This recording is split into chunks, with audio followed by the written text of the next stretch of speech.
نحمده ونصلي ونسلم على رسوله الكريم أما بعد فأعوذ بالله من الشيطان الرجيم بسم الله الرحمن الرحيم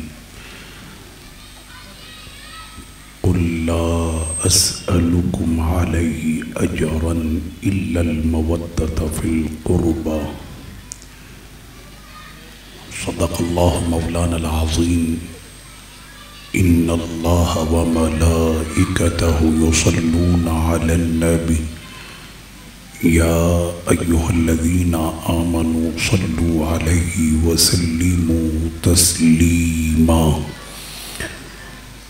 اللهم صل على سيدنا ونبينا ومولانا محمد معدن الجود والكرم وعلى آله وصحبه وبارك وسلم صلاة وسلاما عليك يا سيدي يا رسول الله وعلى آلك وأصحابك أجمعين سرور کہوں کہ مالک و مولا کہوں تجھے باغی خلیل کا گل زیبا کہوں تجھے تیرے تو وصائب تناہی سے ہیں بری حیران ہوں میرے شاہ کیا کیا کہوں تجھے تمام تعریفیں اللہ وحدہ لا شریک کے لیے اور کروڑا کروڑ درود و سلام اور نعتوں کے سب گلدستے حضور پر نور شافع یوم النشور سرور کونین سید المرسلین خاتم النبیین رحمت للعالمین فخر دو عالم نور مجسم صلی اللہ علیہ وسلم کی بارگاہ میں پیش کرنے کے بعد محترم معزز سامعین کرام لائق تکریم آج کا ہمارا جو موضوع ہے وہ ہے حب صحابہ و احترام القرابہ صحابہ اکرام کی محبت اور اہل بیت اطہار کا ادب یہ آج کا موضوع ہے ہم لوگ جب اس طرح کی محفلوں میں آ کر بیٹھتے تو اعمال کا دار و مدار نیتوں پر ہوتا اس نیت کے ساتھ اس محفل میں آ کر بیٹھا کریں کہ بروز قیامت سرکار کے صحابہ اور آل پاک کے صدقے آقا علیہ الصلوۃ والتسلیم کی شفاعت ہمیں نصیب ہوگی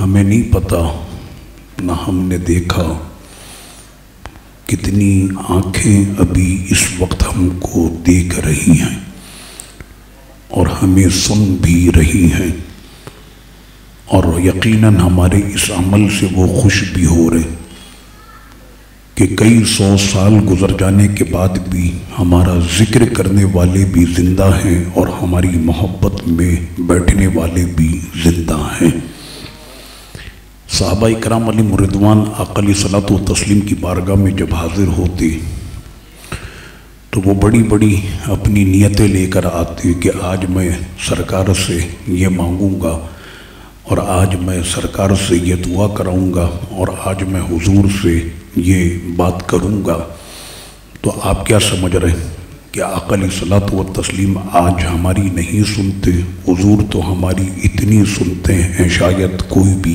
اتنا نہیں سنتا حضور علیہ الصلوۃ والتسلیم کے ایک صحابی حضرت سیدنا حذیفہ ابن یمان کے جن کا میں نے ذکر بھی کیا تھا بہت چھوٹی سی عمر میں آقا علیہ الصلوۃ والتسلیم کے وہ گلشن کے دیوانے بنے اور حضور کے دامن سے وابستہ ہوئے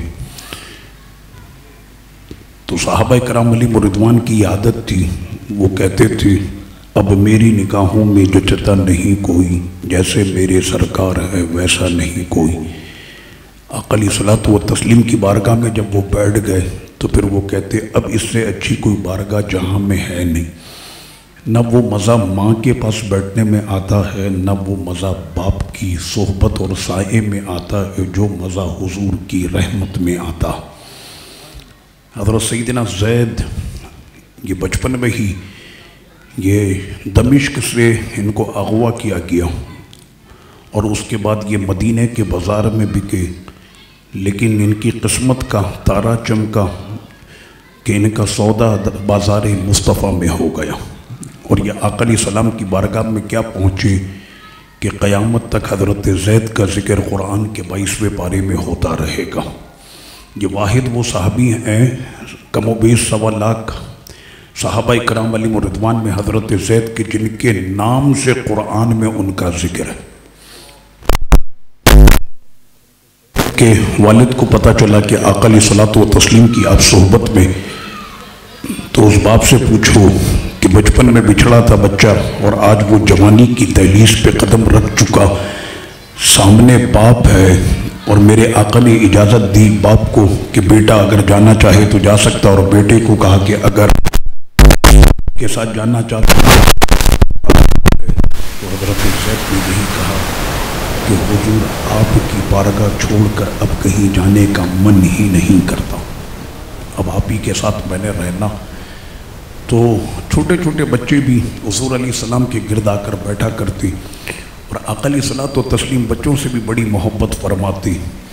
اسی وجہ سے ایک مرتبہ کہ جب حضرت سیدنا شہزادہ حسین پاک رضی اللہ عنہ کو میرے سرکار چوم رہے تھے، ایک زانوں پہ امام حسن تھے اور دوسرے زانوں پر امام حسین تھے، وہ کبھی حضور کے سر انور کو چھوتے تو کبھی حضور کے کاندھے پر ہوتے تو کبھی حضور کی پشت پر آ جاتے، اور آقا علیہ السلام ان سے اتنا محبت کرتے۔ تو سامنے ایک صحابی تھے، وہ کہنے لگے یا رسول اللہ صلی اللہ علیہ وسلم آپ اتنی محبت ان سے کرتے، میرے تو 10 بچے، میں نے کبھی اپنے بچے کو چوما نہیں۔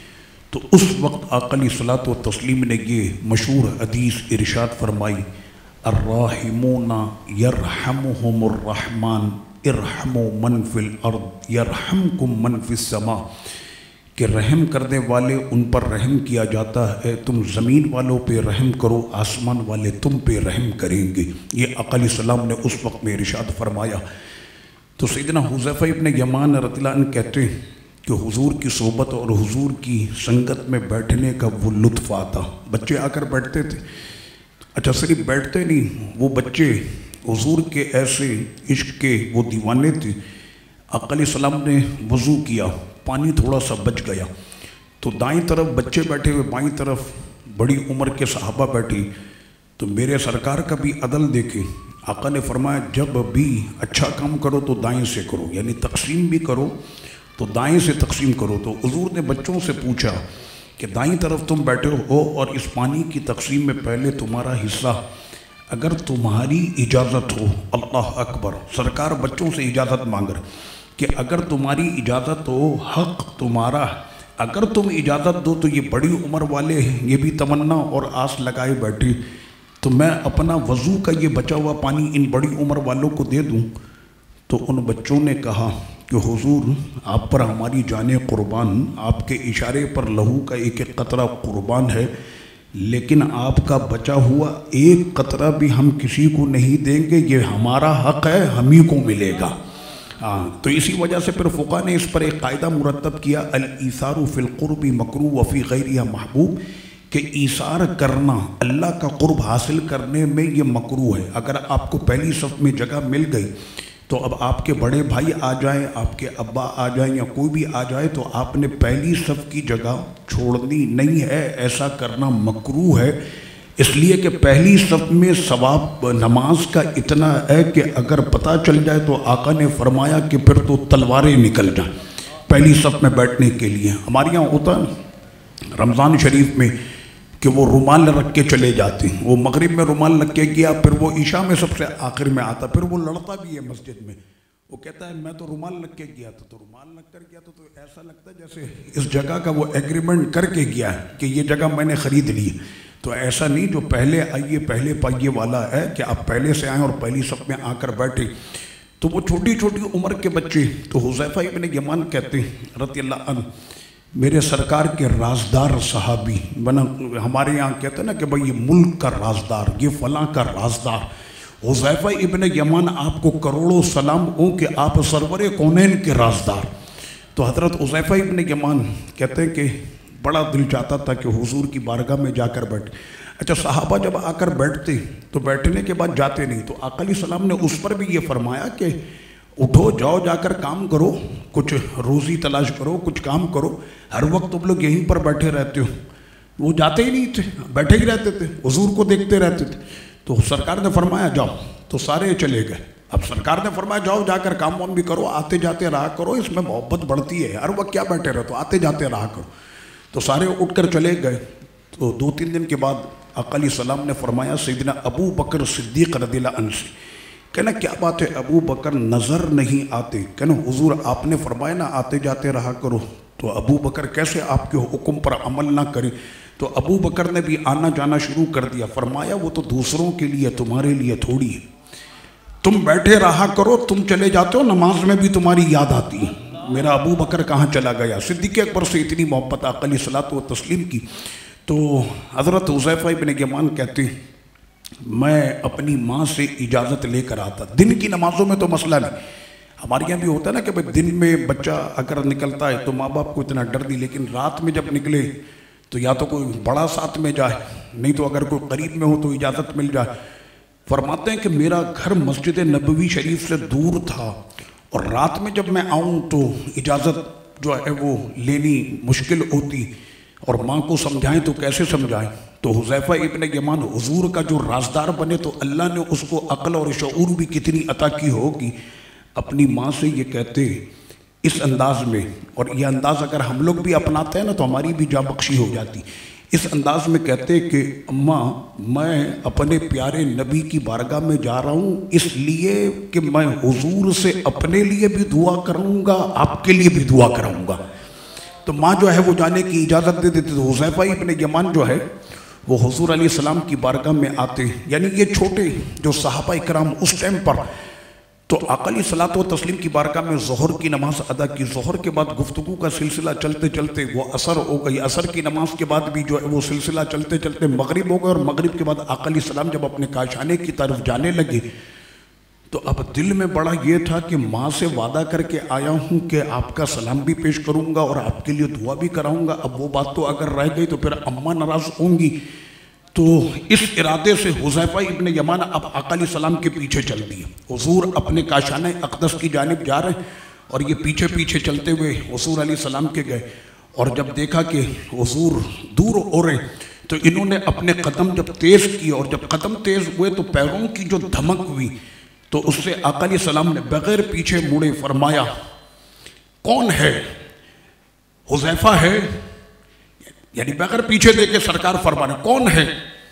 حذیفہ ہے، اور ساتھ ہی میں یوں فرمایا اے حذیفہ غفر اللہ لکا ولی امک، حذیفہ تجھ کو اللہ نے بخش دیا، تیری ماں کو بھی اللہ نے بخش دیا۔ یعنی جس کام کے لیے ابھی آ رہے تھے ان کے بولے ہی حضور نے جو ہے وہ ان کا یہ کام پہلے ہی کر دیا۔ تو صحابہ کرام علیہم الرضوان اس انداز میں اپنے نبی سے ایسی محبت کرتے۔ ہم لوگ ایک زمانے سے محفلیں بھی کر رہے ہیں، ذکر بھی کر رہے ہیں، اہل بیت کا بھی ذکر کر رہے ہیں، صحابہ کا ذکر کر رہے ہیں، لیکن شاید ہم سن کے چلے جاتے ہیں، دل کے اوپر ان لفظوں کو اتارا کریں۔ جب محفل میں آ کر بیٹھے تو اس ارادے اور خیال کے ساتھ آ کر بیٹھے کہ میرا یہاں پر بیٹھنا انشاءاللہ محشر میں سرکار کی شفاعت کا سبب بن جائے گا۔ میں اس لیے آ کر یہاں پر اہل بیت کا ذکر سن رہا ہوں، میں صحابہ کا ذکر سن رہا ہوں، کیونکہ دونوں ہی میرے نبی کے پیارے، صحابہ بھی پیارے، اہل بیت بھی پیارے، اور ان پیاروں کے ذکر کی محفل میں جب میں بیٹھوں گا تو یقیناً میرا یہ بیٹھنا میرے لیے باعث مغفرت اور باعث بخشش ہوگا۔ صحابہ کرام علیہم الرضوان کا اگر ذکر ہو تو پورا قرآن مجید ہی صحابہ کرام علیہم الرضوان سے بھرا پڑا۔ میں کتنی آیتیں پڑھوں؟ اگر میں کہوں کہ 6666 آیتیں یہ پوری کی پوری آیتیں ہی صحابہ کی شان میں تو میری بات غلط نہیں ہوگی، اس لیے کہ جس وقت میں قرآن کا نزول ہو رہا تھا تو سامنے خطاب ہوتا ہی انہی صحابہ سے تھا۔ والسابقون الاولون من المہاجرین والانصار، اسلام میں سبقت کرنے والے خواب و مہاجر ہوں کہ وہ انصار، والذین تبعوہم باحسان، اور وہ لوگ کہ جنہوں نے، رب یہ نہیں فرما رہا کہ قرآن اور حدیث کی پیروی کی، رب یہ فرما رہا ہے کہ جنہوں نے ابو بکر، عمر، عثمان، حیدر، سعد، سعید، طلحہ، زبیر، خالد، بلال، ان لوگوں کی جنہوں نے پیروی کی، رضی اللہ عنہم ورضوا عنہ، اللہ ان سے تو راضی ہے، پیروی کرنے والوں سے بھی اللہ راضی، یعنی قیامت تک جو ان کے نقش قدم پر چلے گا اللہ ان سے بھی راضی۔ پھر جہاں تک ان کی عبادتوں کی بات ہو، ہمارے یہاں تو یہ ہے کہ جناب فلاں صاحب اتنی لمبی جو ہے وہ نماز پڑھتے، اس میں قرآن کی اتنی بڑی بڑی صورتیں پڑھتے، ہم آپس میں ذکر کرتے ہیں کہ فلاں بزرگ، فلاں مرشد، فلاں شیخ جو ہے وہ اتنی جو ہے وہ نمازیں پڑھتے، اتنی جو ہے وہ عبادت، اتنے وہ روزے رکھتے، ہم ان کا ذکر کرتے ہیں۔ لیکن میرے سرکار کی یہ جماعت ہے کہ جن کے لیے میرا رب قرآن میں فرماتا التائبون العابدون الحامدون السائحون الراکعون الساجدون الآمرون بالمعروف والناہون عن المنکر والحافظون لحدود اللہ۔ میرے رب نے فرمایا ان کے توبوں کے، ان کے رکوع کے، ان کے سجدوں کے، ان کے قیاموں کے، ان کی نمازوں کے، ان کی عبادتوں کے، یہ تو ہو گئی بات عبادتوں کی۔ اور بات ہوئی جب مدینے کی سرحد کی حفاظت کی، تو رب نے فرمایا کہ ان کی راتیں مصلوں پر گزرتی ہیں اور ان کے دن جو ہیں وہ تحفظ حدود اللہ میں گزرتے ہیں۔ ان کے کیا کہنے، میرے رب نے جن کے سجدوں کی تعریف کی ہو، اور یہاں پر ایک یا دو صحابی نہیں بلکہ پوری جماعت صحابہ کا رب کریم نے اس طرح سے ذکر فرما دیا۔ تو صحابہ اکرام علیہم الرضوان کی محبت، اہل بیت اطہار کی محبت، اور جب قرآن مجید فرقان حمید کو ہم نے پڑھا تو قرآن مجید میں کوئی متعدد یا 2 4 6 صحابہ کی بات نہیں ہوئی، بلکہ آقا علیہ الصلوۃ والتسلیم کو جس نے بھی ایمان کے ساتھ دیکھا ہے وہ حضور کا صحابی ہے۔ بھلے وہ صحبت اس کو سیکنڈ کی بھی میسر آ گئی، اور جس وقت میں یہ صحابی بن گیا اور ایمان کے ساتھ اس نے حضور کی تجلی دیکھ لی، تو اب اس کا رتبہ، مرتبہ اور مقام کیا، میں اور آپ اس کو کیا بیان کریں۔ صحابہ کی جماعت کے بعد جو جماعت ہے اس کا نام ہے تابعین کی جماعت، اور تابعی اسے کہتے ہیں کہ جس نے اپنے ایمان کے ساتھ کسی صحابی کو دیکھے تو وہ تابعی ہے۔ اور آقا علیہ الصلوۃ والتسلیم نے فرمایا کہ وہ بھی جنتی جس نے میرے جلوے دیکھے، وہ بھی جنتی جس نے میرے کسی صحابی کو دیکھا، وہ بھی جنتی جس نے کسی صحابی کو دیکھ لیا، وہ بھی جنتی۔ حضرت عبداللہ بن مبارک جلیل القدر تابعی، ان سے کسی نے یہ پوچھا کہ یہ بتائیے کہ عمر بن عبدالعزیز رضی اللہ عنہ مسلمانوں کے 5ویں خلیفہ کہلاتے ہیں، ان کا مقام بلند ہے یا حضرت امیر معاویہ رضی اللہ عنہ کا؟ تو حضرت عبداللہ بن مبارک نے بالکل جھوٹتے یہ جواب دیا، کہنا حضرت امیر معاویہ کا مقام بلند ہے، عمر بن عبدالعزیز وہ ان کے سامنے کیا مقام رکھے؟ امیر معاویہ کے لیے اتنا کہنا ہی کافی ہے کہ وہ صحابی ہے، وہ صحابی۔ اگر صحابی ہے تو پھر اس کا رتبہ، مرتبہ، مقام کیا؟ تو فرمایا اس کے رتبے، مرتبے، مقام کی بات تو الگ ہے، صرف اتنا سمجھ لو کہ جس سواری پر وہ سوار ہو اور اس کی سواری کی ناک سے اٹھنے والا جو غبار ہے وہ غبار بھی جو ہے وہ ان سے افضل۔ اس لیے کہ رب کریم نے پھر قرآن مجید میں فرمایا وَالْعَادِيَاتِ ضَبْحًا فَالْمُورِيَاتِ قَدْحًا، کہ جس وقت میں مجاہدین کے یہ گھوڑے اور بالخصوص صحابہ اکرام کے وہ گھوڑے جو آقا علیہ الصلوۃ والتسلیم کی سنگت میں، صحبت میں، میدان جہاد میں جب وہ اترتے تو ان کے گھوڑوں کی ٹاپوں سے اٹھنے والے غبار کی قسم اللہ قرآن میں یاد کرتا۔ یہ قدحاں سے مراد وہ چنگاری جو مجاہدین کے گھوڑوں کی ٹاپوں سے نکلتی تھی، اس کا ذکر رب کریم نے، اور بلکہ اس کی قسم میرے خدا نے قرآن مجید میں یاد کی۔ صحابہ اکرام علیہم الرضوان آپس میں بڑی محبت کرتے۔ یہ جو موضوعات آج ہمیں بیان کرنے پڑتے ہیں، ان موضوعات کو بیان کرنے کی صرف یہ وجہ کہ اس طرح کے ناقدین لوگ اور ایسے بے عقل قسم کے لوگ کہ جنہوں نے آج ایک ایسا ماحول بنا دیا، بلکہ 2 ایسے ایک طبقے ہمارے مابین بن گئے، میں تو ان کو سیاسی طبقہ ہی کہتا ہوں۔ کسی ملک کا کھنڈر بنانا ہو، کسی ملک کی بربادی کرنی ہو، اور دونوں کو چھوڑ دو، خود بخود وہ ملک جو ہے وہ تباہ اور برباد ہو جائے گا۔ اللہ نے پاکستان کو اس وجہ سے آباد رکھا ہے کہ آج بھی اس ملک میں رہنے والے 70% وہ ہیں کہ جو صحابہ کو بھی مانتے ہیں، اہل بیت کو بھی مانتے ہیں۔ اس وجہ سے یہ ملک ابھی تک سلامت ہے، ورنہ آپ یہ سیاسی جو طبقے ہیں نا، ان دونوں کو آپس میں لگا کر پھر تو میں نے دیکھا عراق کا کیا حل ہوا، شام کا کیا حل ہوا، یہ ہمارے سامنے کے جو ہے وہ ملک ہیں کہ جن کے اندر وہ سارے کھنڈر بنے انہی آپس کے اس معاملات کی وجہ سے کہ ہم صحابہ والے، انہوں نے کہا ہم اہل بیت والے، اور اس کے اندر جو ہے وہ سب کا جو حال ہوا وہ سب کے سامنے ہے۔ تو الحمدللہ صحابہ اکرام علیہم الرضوان کو جب آپ پڑھیں نا تو آپ کو پتہ چلے گا کہ آپس میں کوئی بھی اس طرح کا کوئی معاملہ ہے۔ بھائی صدیق اکبر، فاروق اعظم رضی اللہ عنہما، یہ ہمارے شیخین کبیر ہیں۔ مجھے کوئی چیلنج کے ساتھ کہتا ہوں مجھے دکھاؤ کہ ان کے کتنے جھگڑے ہوئے، صدیق اکبر کے، فاروق اعظم کے، عثمان غنی، مولا علی، دکھاؤ کتنے ان کے آپس میں جھگڑے ہو۔ لیجئے جناب بہت بڑا جھگڑا ہو گیا صدیق اکبر اور فاروق اعظم رضی اللہ عنہما کے مابین، بہت بڑا۔ سیدنا صدیق اکبر رضی اللہ عنہ آقا علیہ الصلوۃ والتسلیم کی بارگاہ میں حاضر ہوئے تو سرکار علیہ الصلوۃ والتسلیم صدیق اکبر کے چہرے کو دیکھ کر سمجھ گئے معاملہ کچھ ہے، تو آقا علیہ السلام نے پہلے ہی فرما دیا، ابھی وہ آ ہی رہے، محفل میں بیٹھے بھی نہیں تو اس سے پہلے میرے حضور نے فرما دیا کہ یقیناً ابو بکر کا کسی سے جو ہے وہ تلخ کلامی ہوئی ہے۔ اس کے چہرے کے آثار بتا رہے کہ کسی سے جو ہے وہ تلخ کلامی ہوئی، اور اس کے بعد ابو بکر یہاں پر آ کر بیٹھے۔ اب آقا علیہ الصلوۃ والتسلیم فرما رہے ہیں ابو بکر کیا بات ہے؟ کہنے لگے یا رسول اللہ صلی اللہ علیہ وسلم، میں آ رہا تھا، راستے میں ملاقات ہوئی عمر بن خطاب رضی اللہ عنہ سے، اور کسی بات پر جو ہے میری آواز بھی اونچی ہوئی اور ان کی آواز بھی، لیکن ان سے گفتگو کرنے کے بعد جب میں آپ کی جانب آنے لگا تو آنے سے پہلے میرے دل کی کیفیت یہ تھی، اور بار بار میرا دل اس بات پر ملامت کر رہا تھا کہ ابو بکر آپ نے جو ہے وہ عمر کے ساتھ اچھا نہ کیا، عمر کے ساتھ اچھا نہ کیا۔ اب میرا دل یہ کہتا ہے کہ میں اپنے بھائی عمر سے معافی مانگ لوں، اس سے پہلے کہ صدیق اکبر رضی اللہ عنہ سیدی فاروق اعظم رضی اللہ عنہ سے معافی مانگتے، نبیوں کے قائد سرور کونین نے 3 مرتبہ فرمائے یغفر اللہ لک یا ابا بکر، یغفر اللہ لک یا ابا بکر، یغفر اللہ لک یا ابا بکر، اے ابو بکر تم کو اس سے پہلے اللہ نے بخش دیا۔ سرکار نے پہلے ہی ان کو ضمانت اور ڈگری دے دی کہ ابو بکر تم کو رب نے بخش دیا۔ اس کے بعد سیدی فاروق اعظم رضی اللہ عنہ آئے، اور سیدی فاروق اعظم رضی اللہ عنہ نے آ کر جانتے کیا کہا؟ کہنے لگے یا رسول اللہ صلی اللہ علیہ وسلم، جب ابو بکر چلے گئے تو میرے دل میں آیا کہ حق پر وہی تھے، میں نے بات غلط کی تھی۔ انداز آپ دیکھ رہے ہیں صحابہ کرام علیہ رضوان کے مابین اگر کوئی بات بھی ہوتی تو اس انداز میں صدیق اکبر کہیں کہ مجھے یہ لگا کہ میں غلطی پر تھا اور عمر حق پر تھے، اور فاروق اعظم آ کر کہتے ہیں کہ سرکار ابو بکر حق پر تھے، میں غلطی پر تھا۔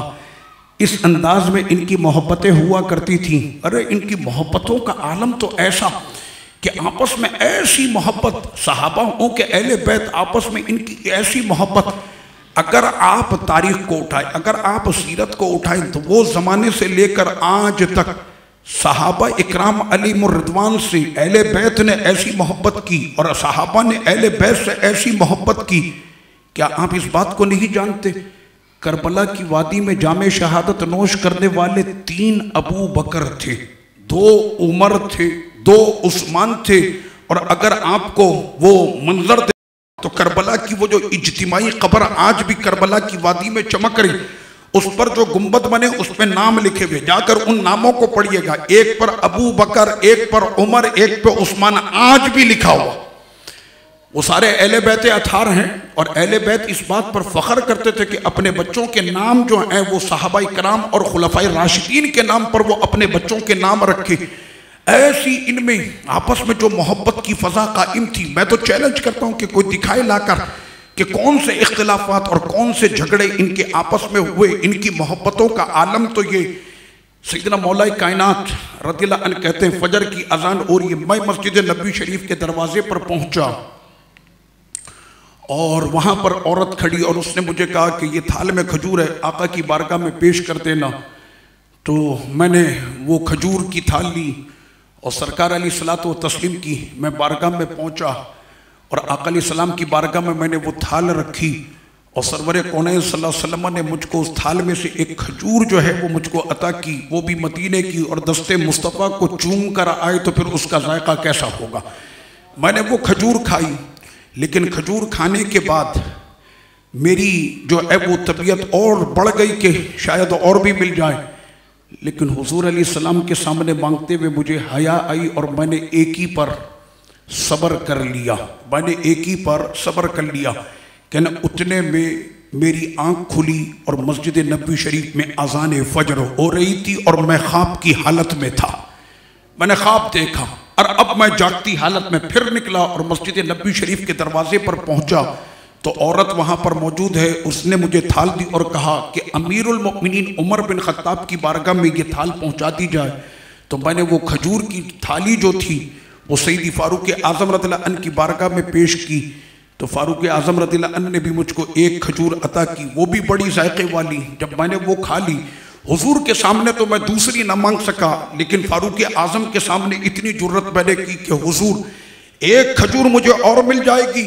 تو فاروق اعظم نے فوراً یہ کہا کہ علی ایک کھجور تم کو میں کیسے اور دے دوں، جب سرکار نے ایک دی تھی تو میں بھی تم کو ایک ہی دوں گا۔ کیا مطلب کہ جاگتے میں تو جاگتے میں، سوتے میں بھی ان کے جسم ایک ساتھ ہوتے، ان کی روحیں ایک ساتھ ہوتی اور آپس میں ان کی محبتوں کا عالم ایسا ہوتا۔ تو آقا علیہ الصلوۃ والتسلیم تو اس طرح سے ان کو جو ہے وہ معافیاں عطا فرماتے۔ حاطب بن بلتا یہ بدری صحابی، اور یہ ذہن میں رکھیں کہ آقا علیہ الصلوۃ والتسلیم نے فرمایا کہ بدر میں جتنے بھی آئے سارے بخشے ہوئے، 313 جو آئے بدر میں یہ سارے بخشے ہوئے۔ ان کے لیے تو رب کریم نے فرمایا اِنَّا لَنَنْصُرُ رُسُلَنَا وَالَّذِينَ آمَنُوا، بے شک ہماری مدد ہمارے رسولوں کے ساتھ ہے، اور جو رسولوں پر ایمان لائے ان کے ساتھ بھی ہماری مدد ہے۔ اور ساتھ میں رب کریم نے فرمایا وَكَانَ حَقًّا عَلَيْنَا نَصْرُ الْمُؤْمِنِينَ، ہم پر لازم ہے کہ ہم مومنوں کی مدد کریں۔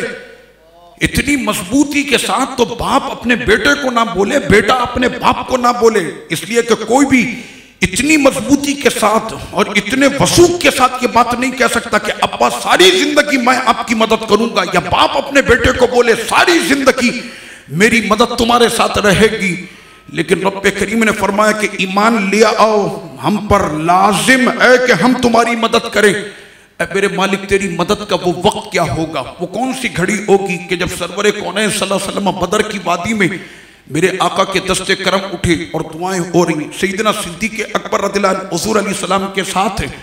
آپ فرماتے ہیں کہ سرکار کے سر انور سے چادر سرک کر آپ کے کبھی کاندھے پر آتی، اور کاندھے سے وہ چادر سرک کر جب نیچے آنے لگتی تو میں اسے اپنے ہاتھوں پر روکتا اور آقا علیہ السلام کے سر انور پر اس چادر کو رکھ دیتا، اور حضور اس وقت یہ دعا فرما رہے تھے کہ اے میرے مالک یہ 313 کہ جنہوں نے اتنی تبلیغ کے بعد آج تیرا کلمہ پڑھا، اگر آج اس وادی میں یہ مارے گئے تو قیامت تک روئے زمین پر تیرا کلمہ پڑھنے والا کوئی نہ ہوگا۔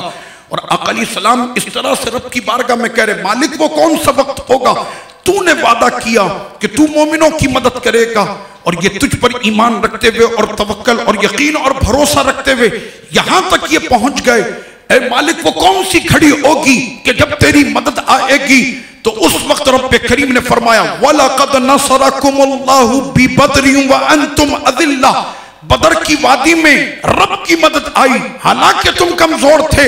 تو سرکار نے فرمایا ابو بکر کو کہ ساتھیوں کو یہ خوشخبری سنا دو، اللہ نے اپنا وعدہ پورا کر دیا، وہ دیکھو جبریل فرشتوں کی فوج کے ساتھ اتر رہے ہیں، رب کریم کی مدد آ گئی۔ تو ماننا یہ پڑے گا کہ جتنے بھی ایمان والے ان کی مدد کون کرتا؟ میرا رب کرتا ہے۔ تو یہ بھی ماننا پڑے گا کہ بدر کی وادی میں اترنے والے 313 وہ ایمان والے تھے، وہ 313 وہ ایمان والے تھے، صرف 4-5 ایمان والے نہیں، وہ 313 کے 13 جو ہے وہ ایمان والے۔ اور ان کے پھر ایمان کا حال کیا تھا؟ بدر کی وادی ہو گئی، سرکار نے فرمایا جتنے بھی بدر میں شامل ہوئے سارے بخشے ہوئے، سارے بخشے ہوئے۔ اب لیجئے جناب حاطب بن بلتا یہ بدری صحابی، یہ میں بخاری شریف پڑھ رہا، جس وقت میں فتح مکہ کا وقت قریب ہوا نا تو مسلمانوں کے لشکر تیار ہونے لگے۔ حاطب بن بلتا نے یہ کیا کہ ایک بوڑھی عورت کو ایک خط دیا کہ کسی طرح سے یہ خط جو ہے وہ مکے کے اندر جو میرے جاننے والے ان تک یہ خط پہنچا دیا جا۔ اب وہ بوڑھی عورت کو ادھر خط دے رہے ہیں، کسی کو نہیں پتا، راز و نیاز میں یہ بات ہوئی، اور ادھر آقا علیہ السلام فرما رہے مسجد نبوی میں علی کہاں؟ حضرت سیدنا مولا کائنات رضی اللہ عنہ تشریف لائے، اے علی فلاں فلاں راستے سے جب گزرو گے تو ایک مقام پر ایک درخت ہے، اور اس درخت کے نیچے ایک بوڑھی عورت، اور اس بوڑھی عورت کے پاس اس شکل کا ایک تھیلا، اس تھیلے میں ایک خط ہے، وہ خط لے کر آ جاؤ۔ ادھر تو کوئی بات ہی نہیں ہوئی نا، انہوں نے تو بالکل خاموشی سے جا کر وہ خط دیا تھا کہ وہ خط پہنچ جائے کسی طرح سے مکے میرے رشتہ داروں تک، کہ محفوظ مقام پر منتقل ہو جاؤ، کسی بھی وقت میں لشکر اسلام آنے والا۔ اور آقا علیہ السلام نے مولا کائنات کو بھیج دیا. حضرت سیدنا مولا کائنات رضی اللہ عنہ چلے انہی راستوں پر. سرکار نے جب نشاندہی فرمائی ہے تو حضور سے بڑھ کر راہ دکھانے والا کون ہو سکتا. سرکار جس کو راہ دکھا دے تو پھر تو وہ راہ سیدھی جنت کی ہوتی. آقا علیہ السلام نے راہ دکھائی, مولا کائنات چلے, پہنچے اسی درخت کے نیچے, اسی حلیے کی بوڑھی عورت موجود, تھیلا بھی اس کے پاس اسی شکل کا موجود. مولا کائنات رضی اللہ عنہ نے فرمایا اے بڑھیا اس تھیلے میں ایک خط ہے, وہ خط مجھے دے دو. تو اس نے شروع میں تو نکر نکر کی, کہنے لگے نہیں میرے پاس کوئی خط نہیں. تو مولا کائنات رضی اللہ عنہ نے فرمایا کہ میرا نام علی ہے. ہاں یہ میں آپ کو سمجھا رہا ہوں. تو سیدنا مولا علی نے اپنی آواز میں تھوڑی سی سختی کی تو اس نے فوراً خط نکال کے دے دیا. اب لے کر خط پہنچے مولا کائنات رضی اللہ عنہ, آقا علیہ السلام کی بارگاہ میں وہ خط پیش کیا. تو آقا علیہ الصلوۃ والتسلیم نے اب فرمایا حاطب کہاں؟ تو حضرت حاطب کھڑے ہو گئے, لبیک یا رسول اللہ صلی اللہ علیہ وسلم میں موجود ہوں. آقا علیہ الصلوۃ والتسلیم نے فرمایا حاطب یہ خط تم نے لکھا؟ کہنے جی سرکار میں نے لکھا. اب تو معاملہ پکڑا گیا ہے. جی میں نے لکھا. کس کو لکھا؟ اپنے جاننے والوں کو. کیوں لکھا؟ وہ محفوظ مقام پر منتقل رہے. تم کو پتا ہے کہ اگر یہ خط اور یہ بات اگر راز میں نہ رہتی اور یہ بات اگر لیک کر جائے, یہ بات اگر راز افشا ہو جائے تو وہ تو پہلے سے تیاری کر لیتے. اور جنگ کا تو یہ اصول ہے کہ دشمن کو اطلاع ہی نہیں دینی کہ کس وقت میں اور کہاں سے حملہ ہونا. یہ جانتے ہو کتنا بڑا یہ مسئلہ ہوتا کہ مسلمانوں کا جو پورا پلان بنا فتح مکہ کا, وہ سارا پلان جو ہے وہ پہلے سے راز جو ہے وہ فاش ہو جاتا. جس وقت میں حاطب بن بلتا کھڑے تھے آپ جانتے ہو ان کے پیچھے کون بیٹھا تھا؟ سیدی فاروق اعظم, وہ پیچھے بیٹھے ہوئے تھے.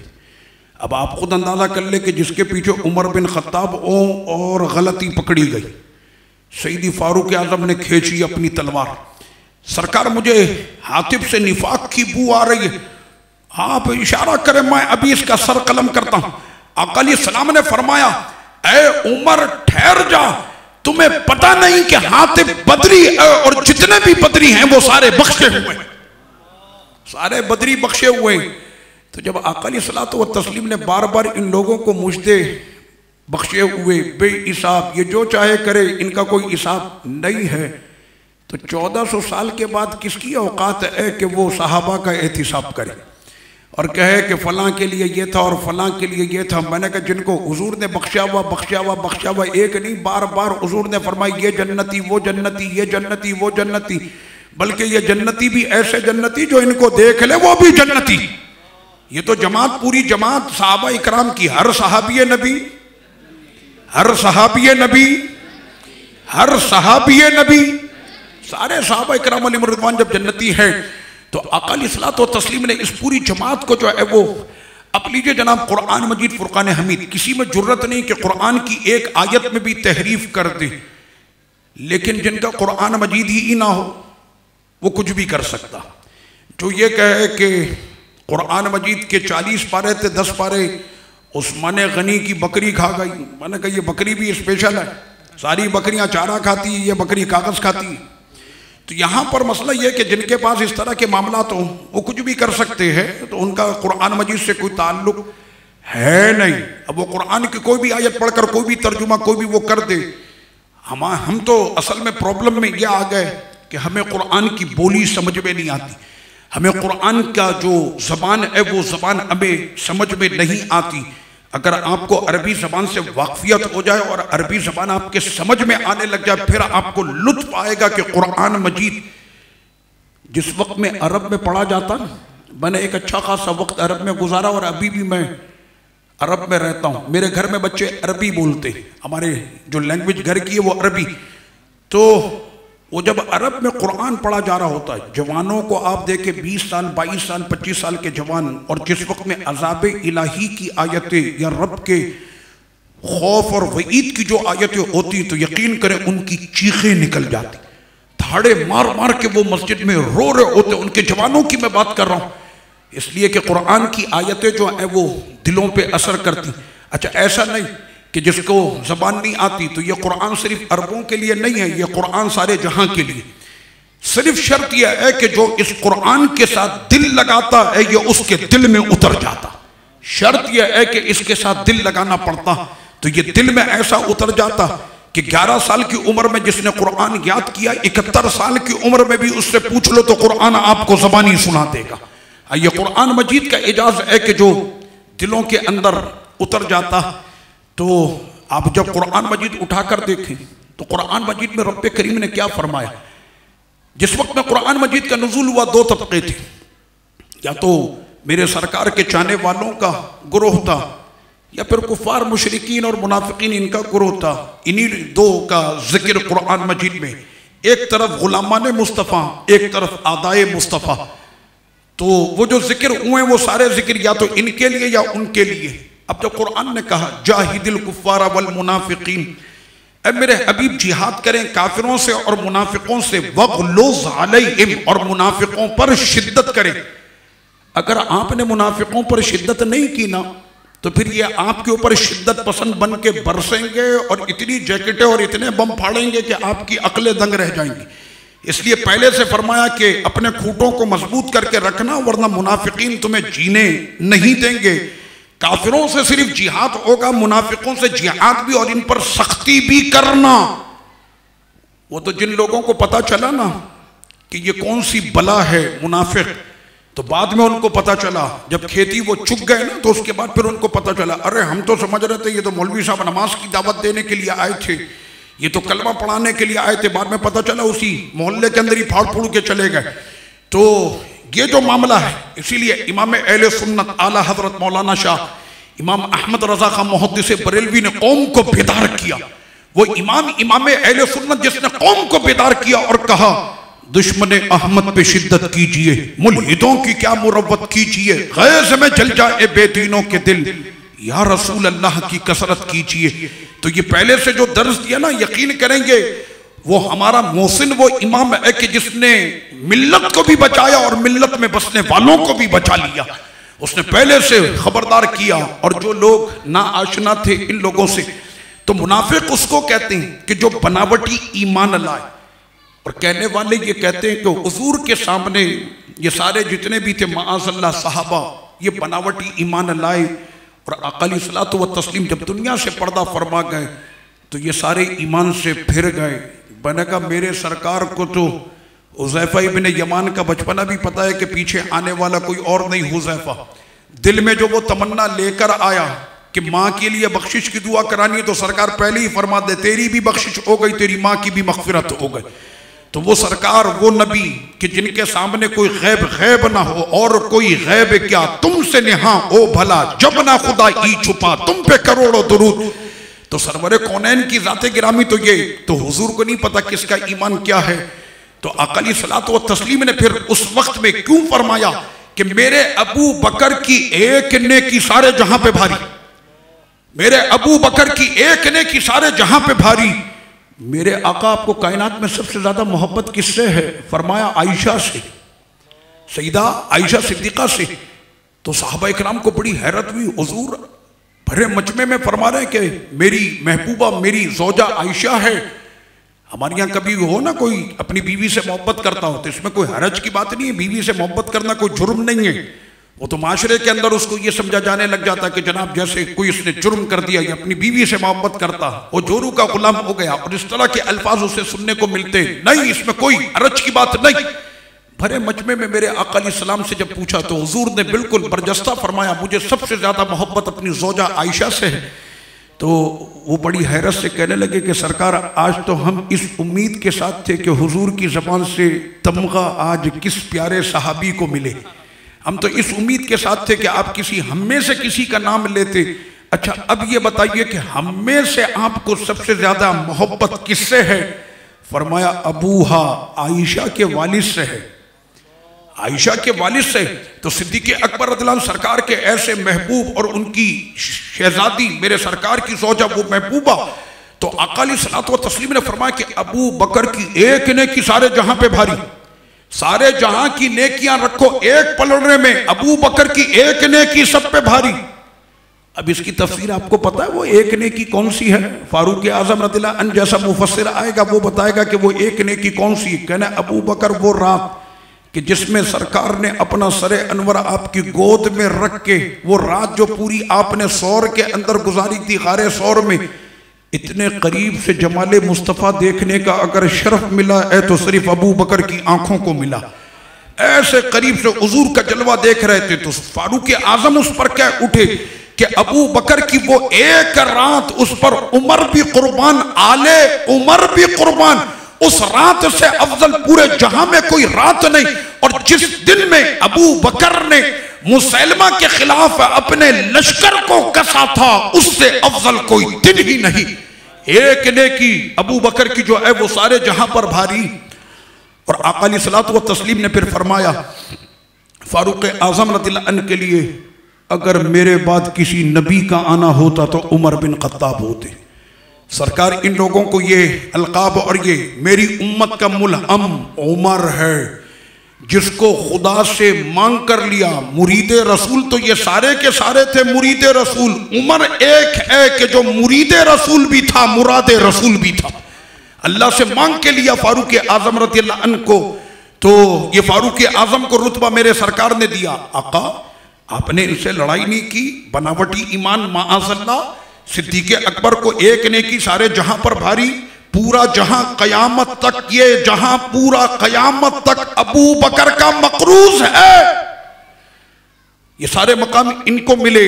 اور جب بات ہوئی عثمان غنی رضی اللہ عنہ کی تو آقا علیہ الصلوۃ والتسلیم نے فرمایا، منافق سے تو یہ ہے نا کہ رشتے توڑو، الخبیثات للخبیثین والخبیثون للخبیثات لیمیز اللہ الخبیث من الطیب۔ میرے ابھی وہ وقت آ گیا کہ خبیث آپ سے دور کر دیے جائیں گے، طیب الگ ہوں گے، خبیث الگ ہوں گے۔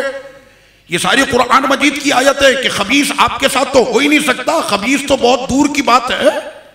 اگر نجاست پر بیٹھنے والی مکھی ہے، بدن مصطفیٰ پر کبھی نہیں بیٹھ سکتی، تو جب مکھی حضور کے بدن پر نہیں بیٹھ سکتی تو جن کو حضور نے آج بھی اپنے برابر میں لٹا رکھا ہے ان کی طہارت کیسی ہوگی؟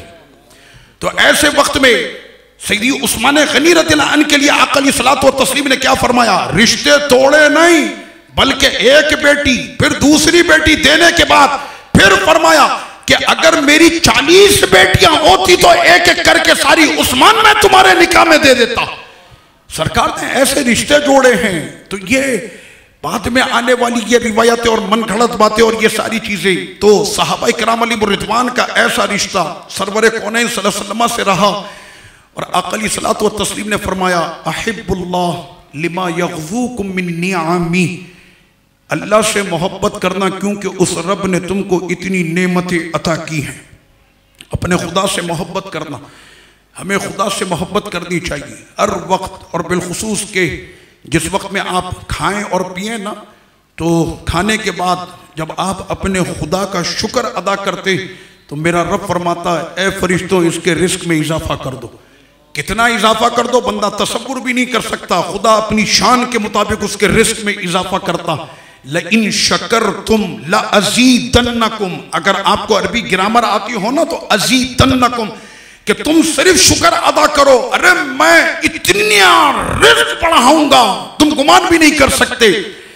تو جس وقت میں بندہ اپنے خدا کا شکر ادا کرے اور رب کریم کی وہ نعمتیں، میں قبلہ شہزادہ غوث پاک فضیلت الشیخ ڈاکٹر عبدالعزیز الخطیب الحسنی الجیلانی، آپ نے زیارت کی ہوگی، ہر سال تشریف لاتے ملک شام سے، تو آپ کی عادت ہے کہ جب پانی پیتے ہیں نا تو اس میں برف ڈال کے پیتے ہیں۔ تو میں نے کہا حضور لوگ ٹھنڈے پانی سے بچتے ہیں گلے کی وجہ سے، دیگر معاملات کی وجہ سے، اور میں نے آپ کو دیکھا کہ آپ پانی میں برف ڈال کر پیتے۔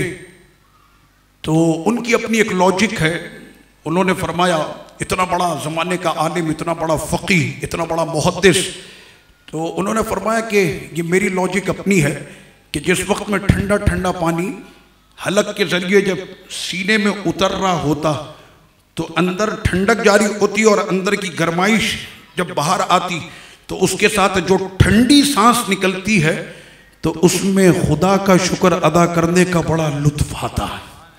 ہاں اس وقت میں اپنے خدا کا شکر ادا کرتا ہوں کہ میرے مالک یہ پانی اتنے مزے کا جو تو نے عطا کیا، تو الحمدللہ کہنے کا جو لطف آتا ہے۔ تو انہوں نے یہ اپنی ایک لاجک اس کو جو ہے انہوں نے بیان کیا، میں نے آپ تک یہ بات پہنچائی۔ بزرگوں کی باتیں وہ ہمارے لیے یقیناً راہ نجات ہوتی ہیں۔ تو آقا علیہ الصلوۃ والتسلیم نے فرمایا اللہ سے محبت کرو کیونکہ وہ تم کو نعمتیں عطا کرتا. اللہ کی نعمتوں کو کوئی شمار کر سکتا؟ میرے رب نے فرمایا کہ قرآن میں جگہ جگہ پر کہ اگر کوئی شمار بھی کرنے کی کوشش کرے تو وہ شمار نہیں کر سکتا کہ میرے رب کی اتنی نعمتیں. یہ زبان پر تھوک پیدا ہوتا، جگہ جگہ لکھا ہوتا ہے تھوکنا منع. کوئی تھوک دے تو لوگ اس سے کراہیت محسوس کرتے. اگر کسی کی زبان پر پیدا ہونے والے تھوک میں اگر تھوڑی سی رتی برابر کمی ہو جائے تو یہ جو حلق سے، یہ جو منہ کا نوالا حلق سے نیچے اترتا، آپ کا یہ نوالا نیچے نہیں اتر سکتا. یہ قدرتی گریس ہے جو اللہ آپ کی زبان پر پیدا کرتا، جس کی وجہ سے وہ آپ کے کھانے کو تر کر کے آپ کے حلق سے وہ نیچے اتارتا. اور دنیا میں یہ مرض پایا جاتا ہے کہ لوگوں کے لعاب میں جب کمی ہو جاتی ہے تو ان کو کھانے میں تکلیف ہو جاتی. تو جب رب نے زبان پر پیدا ہونے والے تھوک کو آپ کے لیے ایک نعمت بنا دیا تو اس کی نعمتوں کو کتنا شمار کر سکتے ہو؟ یہ صرف میں نے ایک نعمت کی بات کی. تو رب سے محبت کرو کیونکہ اس نے تم کو اتنی نعمتیں عطا کی. اور سب سے بڑی دو نعمتیں اس دنیا کی ہیں، اور وہ دو نعمتیں کون سی؟ ایک تو رب نے آپ کو زندگی عطا کی اور دوسری نعمت ایمان کی دولت عطا کی ہے. اس رب کا شکر ادا کریں، اس لیے کہ ہمیں تو گھر بیٹھے ایمان مل گیا. اگر کہیں ادھر ادھر اور پیدا ہو جاتے تو ہمارا کیا حل ہوتا؟ تو یہ رب کا شکر نہیں کہ جس نے اپنے حبیب کے غلاموں کے گھر میں ہمیں پیدا کیا. یہ رب کا شکر ادا کرے بندہ. اور ساتھ میں فرمایا وَأَحِبُّ اللَّهِ وَأَحِبُّونِي لِحُبِّ اللَّهِ، اللہ سے محبت کرو کیونکہ اس نے تم کو نعمتیں دیں. پھر میرے آقا نے فرمایا اور مجھ سے محبت کرنا اس خدا کے لیے، اس خدا کے لیے، کیونکہ میں اس خدا کا محبوب ہوں تو اس محبوب سے محبت کرنا جو خدا کا محبوب ہے. دو باتیں ہو گئی، اللہ کی محبت اور محبوب خدا کی محبت. تیسری بات آقا علیہ السلام نے فرمائی اور میری اہل بیت سے محبت کرنا میری محبت میں، میری آل سے محبت کرنا میری محبت میں، کیونکہ یہ میری آل ہے، آل مصطفیٰ ہے. آج 14 اگست منایا گیا، بڑے دھوم دھڑلے کے ساتھ منایا گیا. میں صبح سے اس کوشش میں تھا کہ کوئی ایک ایسی خبر آ جائے. ٹیلی ویژن میں دیکھتا نہیں اور واٹس اپ وغیرہ کے ذریعے سے سوشل میڈیا بھی اتنا زیادہ میرا استعمال نہیں، بہت تھوڑا سا میں دیکھ لیتا ہوں. تو اس میں مجھے کہیں پر یہ اطلاع نہیں آئی کہ صبح سے لے کر شام تک کسی مقام پر قرآن خوانی کی گئی اور پاکستان بنانے میں جن لوگوں نے اپنے لہو کے نذرانے پیش کیے ان کے لیے ایصال ثواب کا اہتمام کیا گیا.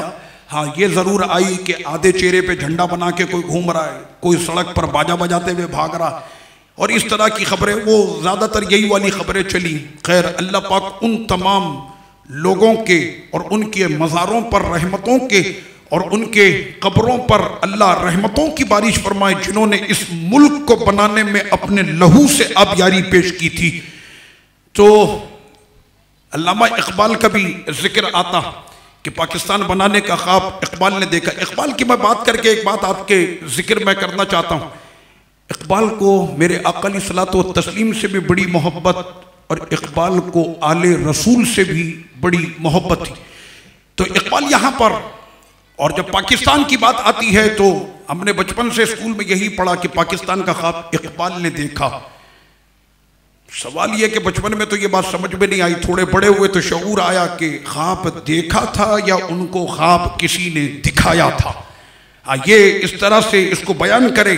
اصل میں حقائق کو تو ہمارے یہاں چھپا دیا جاتا. جو پاکستان کے دشمن تھے ان کو ہماری کتابوں میں پاکستان کا ہیرو بنا دیا. جنہوں نے پاکستان کو پلیدستان، قائد اعظم کو کافر اعظم، اور جو یہ کہتے تھے کہ پاکستان اور تحریک جو چلی تھی اس زمانے میں پاکستان بنانے کی مسلم لیگ، تو اس میں جو شمولیت کرے تو وہ ایمان سے خارج. وہ لوگ بعد میں ہماری انہی کتابوں کے اندر جو ہے وہ مطالعہ پاکستان اور دیگر کتابوں میں انہی کو ہیرو بنا دیا گیا. تاریخ پوری پلٹ کر رکھ دی گئی. تو اقبال کے لیے یہ سب کو پتا ہے کہ انہوں نے خواب دیکھا. میں نے کہا اقبال تو اپنی شاعری میں یہ لکھتے تھے، آپ کو بھی اتنی بات سمجھ میں آتی ہے. اگر کوئی ہلکی سوچ والا، ہلکے مزاج والا، وہ بھی اس بات کو سمجھے گا. اقبال نے تو کہا تھا سارے جہاں سے اچھا ہندوستان ہمارا، ہم بلبلیں ہیں اس کے یہ گلستان اے ہمارا. اب جو یہ کہے کہ سارے جہاں سے اچھا ہندوستان ہمارا، ہم بلبل ہے اس کے یہ گلستان ہمارا، تو وہ کیسے یہ کہہ سکتا ہے کہ سارے جہاں سے اچھا پاکستان ہمارا؟ وہ تو کہہ رہا سارے جہاں سے اچھا ہندوستان ہمارا۔ اور آج بھی ہندوستان کا یہ قومی ترانہ ہے جو کہ اقبال نے لکھا تھا، علامہ اقبال نے۔ یہاں پر مسئلہ یہ کہ اقبال بھی پہلے اس سوچ کے وہ قائل تھے کہ اکھنڈ بھارت ہونا چاہیے، اکھنڈ ہونا چاہیے، ایک ساتھ رہے ہندو مسلم، اس ٹائم تک یہ ہونا چاہیے۔ لیکن اس کے بعد اقبال یہ کہتے کہ جب میں نے مجدد الفسانی کو پڑھا اور جب میں نے فضل حق خیر آبادی کو پڑھا، اور سب سے بڑا احسان اس امام احمد رضا خان کا کہ جس نے مجھ کو اس بند خلاف میں سے باہر نکلنے کی پوری طاقت دے دی، اور جب میں اس خلاف کو کہ جو اکھنڈ کا تھا، ہندو مسلم بھائی بھائی کا تھا، جب میں اس کو پھاڑ کر جب میں باہر نکلا تو پھر میں نے یہ کہا کہ یہ بت کے تراشیدہ تہذیب نبی ہے، غارت کرے کاشانہ دین نبوی ہے، بازو تیرا توحید کی قوت سے قوی ہے، اسلام تیرا دیس ہے، تو مصطفی ہے۔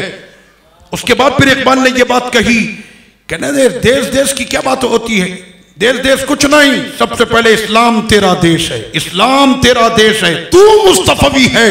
یہ اقبال نے پھر کہا، اور اس کے بعد پھر اقبال جواب دیتے ہوئے یہ کہتے ہیں چین و عرب ہمارا، ہندوستان ہمارا، مسلم ہیں ہم، وطن ہے سارا جہاں ہمارا۔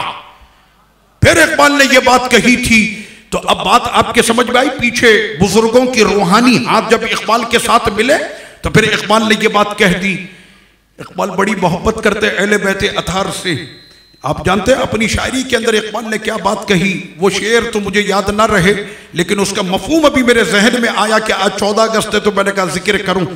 اقبال اپنے عشق میں یہ کہتا کہ شریعت مطہرہ کی اگر مجھ پر یہ پابندیاں اور شریعت کی یہ بیڑیاں اگر میرے ہاتھوں میں نہ ہوتی تو اقبال قبلے کے بجائے اے سیدہ طیبہ فاطمۃ الزہرا، اقبال تمہاری قبر کا جو ہے وہ طواف کرتا، آپ کی قبر کا طواف کرتا۔ اقبال ایسی محبت اہل بیت سے، لیکن آپ کے بابا جان کی شریعت نے اقبال کو روک رکھا، ورنہ دل تو یہ کرے کہ کعبے کے بجائے اقبال جو ہے وہ آپ کی قبر کا طواف کرتا۔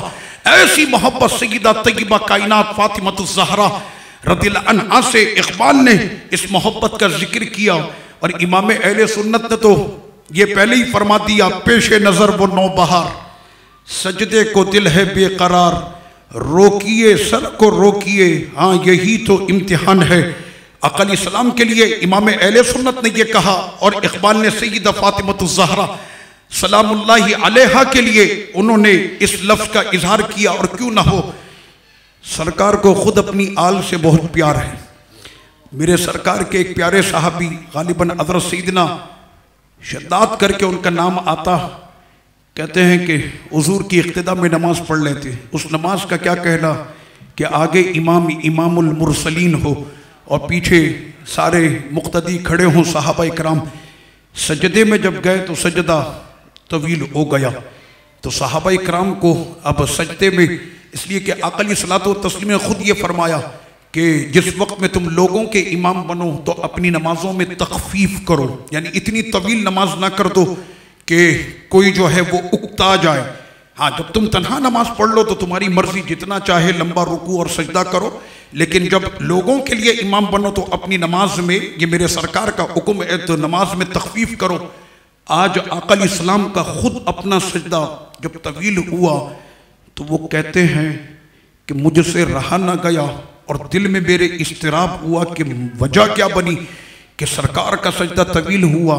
تو وہ کہتے ہیں کہ ذرا سا سر میں نے اٹھایا اور ایسے اپنی آنکھوں کی پتلیوں کو اوپر چڑھا کر آگے کے منظر کو جب میں نے دیکھا تو دیکھ کر میں حیران تھا، حضور کی پشت پر حضرت سیدنا امام حسین پاک بیٹھے ہوئے تھے۔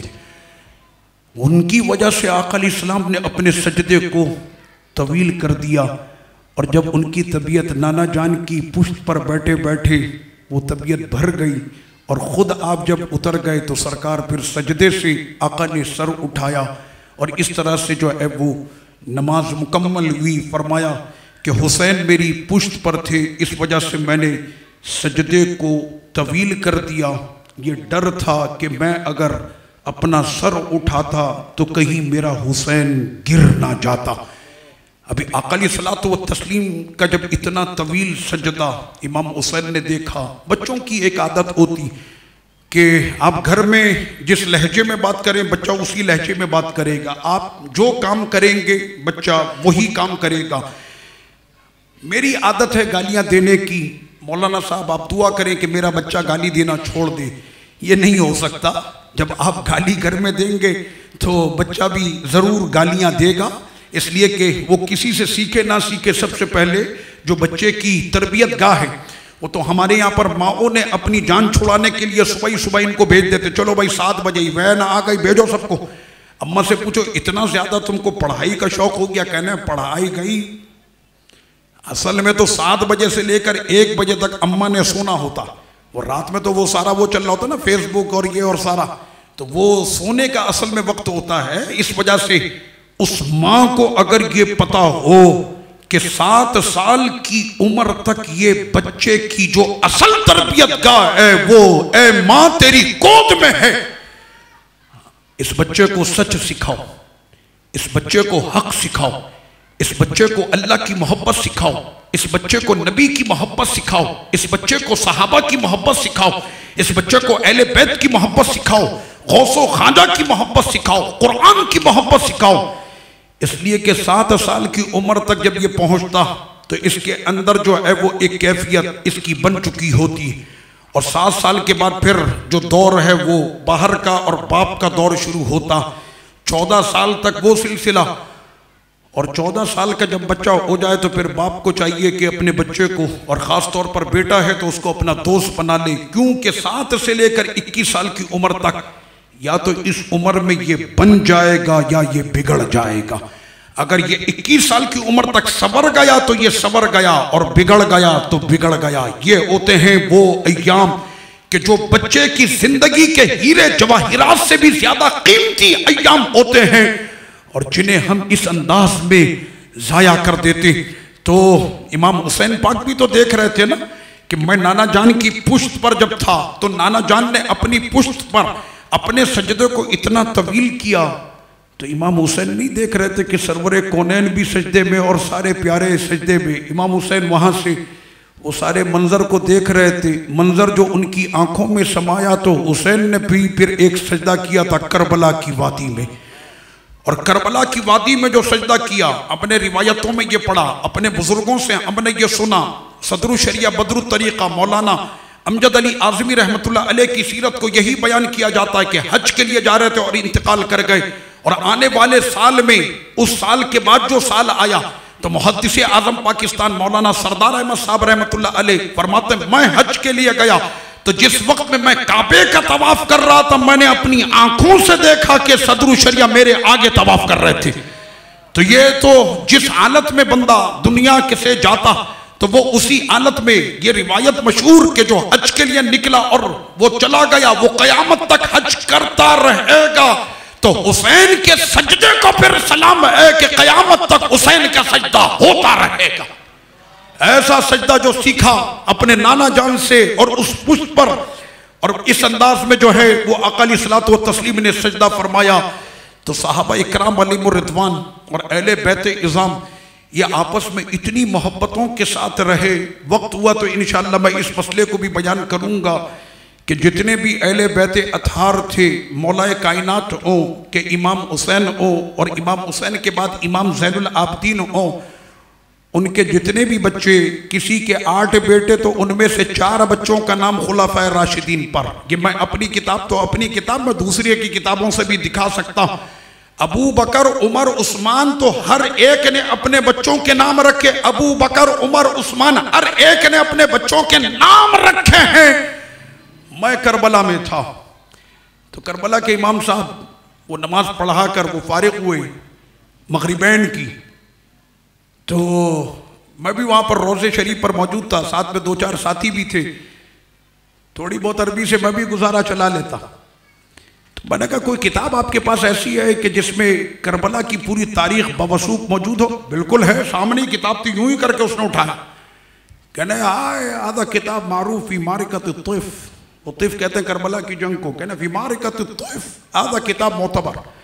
میں نے کہا اچھا اس کتاب میں کون؟ کہنے جتنے بھی غازی شہداء سب کا ذکر اسی میں، سارے شہداء کا ذکر اسی میں.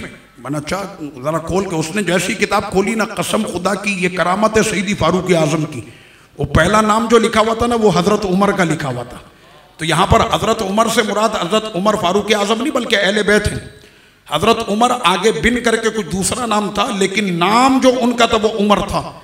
تو میں اس سے اس انداز میں کہتا ہوں، میں نے کہا کان عمر موجود فی معرکۃ الطیف، حضرت عمر موجود تھے کربلا کی جنگ میں؟ کہتے ہیں ایوہ نام کان وہ ہے عمر کان. میں نے عمر کان؟